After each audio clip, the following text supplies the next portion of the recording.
Hello everyone, नमस्कार, जय जगन्नाथ। आपण मानक मो चैनल अनेक अनेक स्वागत। आज आम बनइबा बेबीकॉर्न गोटे पार्टी स्नैक्स जोटा कि है बेबीकॉर्न सॉल्ट एंड पेपर। ये देखो बेबीकॉर्न गुड़ा को काटी नहीं जाऊँगी।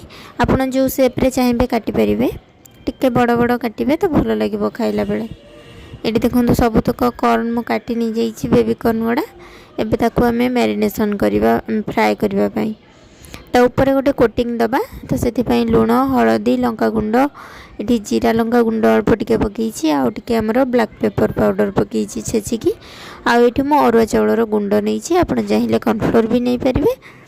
ताको भल से मु मिसईदेवी सबको आटे पानी देकी भल से गोटे कोट जमी ऊपर ही रखा। ये देखो पानी देकी टिके भल से गोलई देली तो ऊपर केमती कोट हो गला सब मसला गुड़ा आमर चाउल चूना। बेसी मोटा माने लगे दरकार नहीं, हल्का हल्का खाली टिके ऊपर क्रिस्पीनेस पाई ये मो ऊपर माने छणा जाली रे थोईकी तापर नहीं कि तेल कड़े थोची, जहाँद्वारा कि तार जो एक्स्ट्रा पाउडर गुड़ा अच्छी तले से तेल रे जीवनी ना तेल खराब हो पोड़ीज। तो ये मुझे छाणिला परिका ताकू नहीं कि तेल कड़े दौची। तापर आपको आम भल से पूरा फ्राए करवा। आपड़ चाहिए आपको ब्लांच करिकी नहले गोटे रु 2 मिनिट बॉईल करिकी भी सेम प्रोसेस रे करि परिबे। मु किंतु डायरेक्ट कर देछि, बॉईल कला बेले टिके टाइम नबो। जदि आपण फ्राए डायरेक्ट फ्राए करचंदी तो फ्राए कला बेले आपनरो टिके टाइम नबो कॉर्नटा। एडी मु सब तक कॉर्न को फ्राए कर देली। बेबी कॉर्न को एटी तेल रे दे देली अदा रसुण रो कटा। तापर अदा रसुण कटाटा भल से भाजी हो गला परे गोल्डन ब्राउन हो गला परे से आम दबा पूरा छोट छोट मु चॉप करके रखी आमर पियाज। तो पियाज दे दबा। आपण सब किछि एथिरे पूरा छोट छोट ही काटिकी नेबे, जहाँद्वारा कि सेटा टॉस कला बेले आमर कॉर्न सहित तो खाइबा को भल लागिबो मसला टाइप रो। तो ये देखंतु एठी मु रेड वाला नहीं कैप्सिकम पूरा टमाटो परिका देखा जाउची। एटा होची रेड कैप्सिकम तो टिके कलरफुल देखा जियो बोली मु रेड कलरटा नेइची।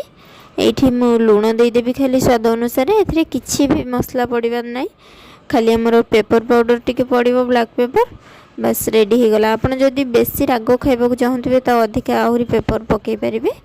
मु किंतु कम यूज करची। तापरे एथिरे हमर ब्लैक पेपर रो गोटे बहुत बढ़िया फ्लेवर आसे आउ गोटे बहुत बढ़िया बास्ना हुए ब्लैक पेपर रो। तो बहुत ही बढ़िया लगे। आप निश्चय थे ट्राए करेंगे। ये आम पूरा फ्राए करदे सबको। तापर ये देदेबा आमर टमाटो सॉस आमर गोटे टेबल स्पून, तापर सोया सॉस गोटे टीस्पून देकी टिके हल्का फ्राए करदेला तापर आमर जो कॉर्न को फ्राए करके रखी सेटा को देकी गोटे रु 2 मिनिट आम फ्राए करवा मसला सहित, जहाँद्वारा कि भितर को सब फ्लेवर भल से पशिबो। हल्का आम सबू किसी आमर हाई फ्लेम रे ही करवा। ताकू पूरा भल से सहित मिसई देबा मसला सहित कॉर्न को। तापर रेडी हो गला आमर baby corn salt and paper.